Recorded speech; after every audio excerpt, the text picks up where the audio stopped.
So dahil laging maganda yung resulta ng ating vermicast sa ating azolla, lalagyan din natin itong isang pan.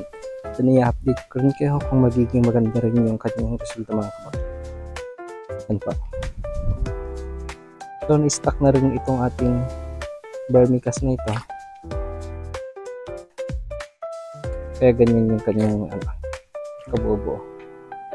Ganyan lang ito paglilagay ko ng backyard. Then i-update ko kayo kung magiging maganda rin yung magiging resulta dito. Yan. Happy farming!